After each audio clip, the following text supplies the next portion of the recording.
War crimes. Eastern Europe's national pastime.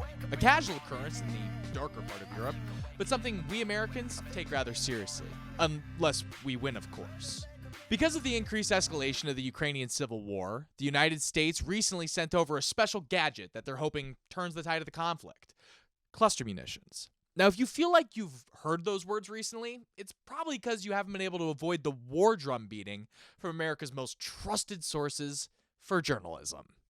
Fox, CNN, and MSNBC. Because if there's one thing that Mitch McConnell and Dianne Feinstein have in common other than their vast mental fortitude and ability to probably do a push-up, it's their unquenchable bloodlust for the death of foreign civilians.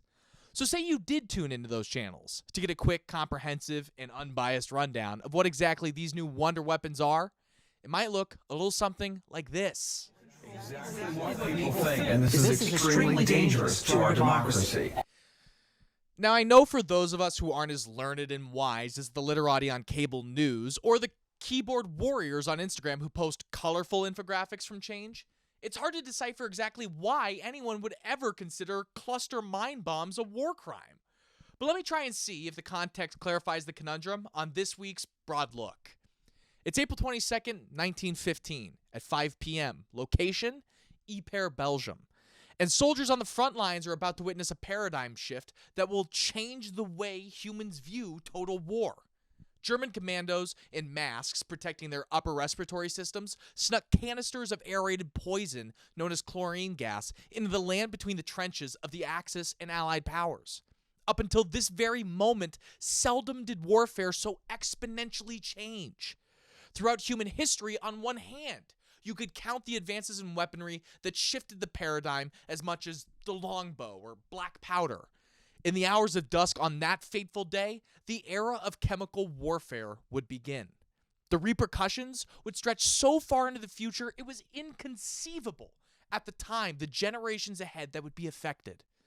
Fast forward to the year 2023, and in France there is a non-contiguous territory of land called La Zone Rouge, which to this day is as uninhabitable as Chernobyl or Antarctica. Because of the chemical warfare of World War I, a precedent had to be set. For the first time in human history, for the sake of mankind's future, rules would have to be made for the weapons we use in war. War crimes were nothing new to humans by the 20th century, and in fact, the first of the Geneva Conventions was convened in 1864, with the last official peace ratified over a century later in 1977. That's the year Star Wars came out. Up until this point, we had been chopping the heads off of civilians and unarmed combatants alike for things as silly as God and country. This would all change with the creation of an organization known as the Red Cross.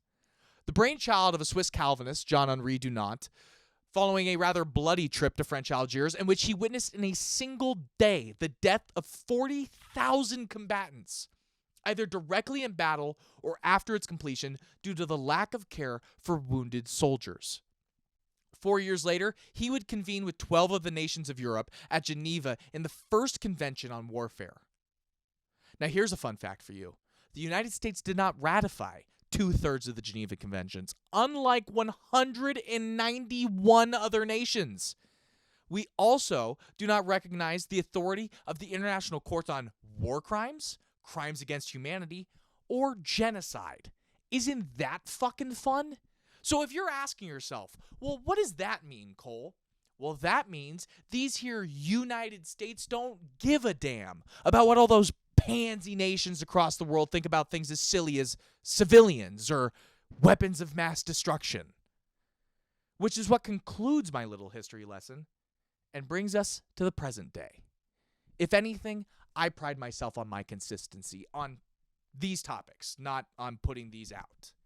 My number one issue when examining politics is violence and war. You see, my great-grandfather, Forrest, was on the front lines as an ambulance driver in World War I, serving his country in the most peaceful way he was allowed to. He was hit with that little chemical agent we talked about earlier in the line of duty and was sent home with a Purple Heart. My grandfather, one of the men who raised me, was similarly injured in the line of duty when the United States deployed the chemical weapon Agent Orange on its own troops in Vietnam. His honorable service medal sat above me in plain view when I wrote this piece. So let's talk about what cluster munitions really are. A weapon of war against the civilian populace of the nation in which they're deployed. A crime against humanity and a fucking violation of the Geneva Convention to anybody that has a conscience. The way that these cluster munitions work is relatively simple. A projectile is launched from an artillery unit or released from an aircraft. The projectile opens at a predetermined space above the ground, indiscriminately littering mines or pressure bombs onto the area below. For a real-world example of the toll of this armament, look to Cambodia. You see, the Cambodian Civil War, a little U.S. side project during the Cold War between the communists, led by Pol Pot, great guy, and the nationalists, backed by old tricky Dick Nixon, Robert McNamara, and Henry Kissinger, lasted from 1967 to 1975. During this war, the United States launched a massive aerial bombing campaign utilizing 270 million tons of the secret word of the day, cluster bombs. Now, since the cessation of the war and the genocide that followed, it has been recorded as a matter of record that over 64,000 civilians have been killed or grievously wounded since 1979, averaging one death a week from cluster mines. One a week since 1979.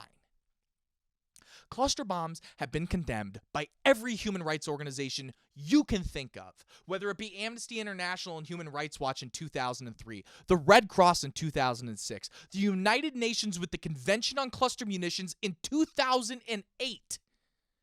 But one you may not remember is the Biden administration's condemnation of cluster munitions when in use by the Russians in 2022.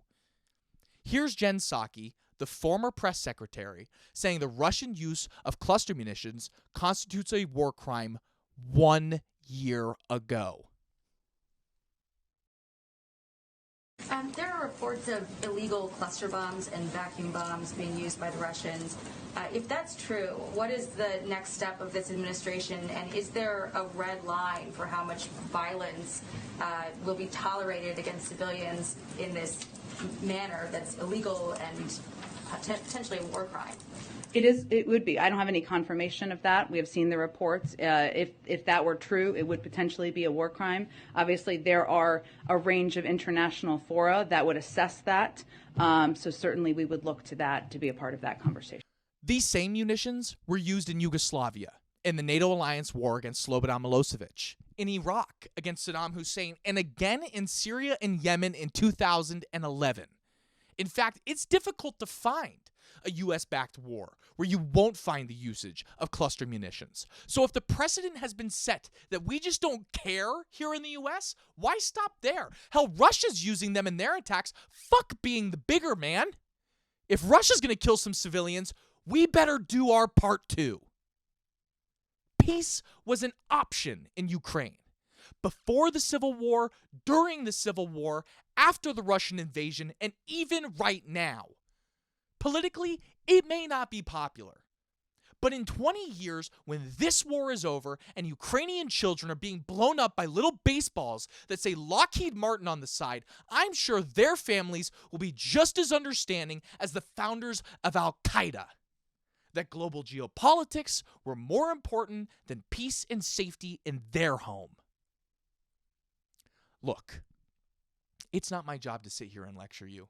In fact, I'm sure some of you are going to take umbrage that I'm arguing against supplying the second most corrupt European nation in a war against the first most corrupt European nation when you didn't make the decision. You do, however, have a very important role in this conflict.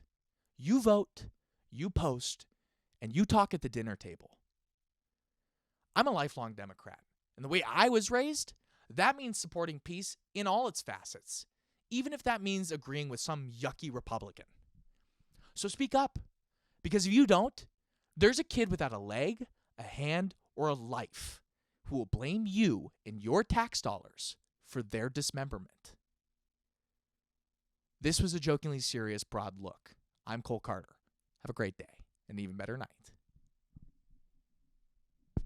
Though you're leaving me today, never fear. In my thoughts you'll always be ever near.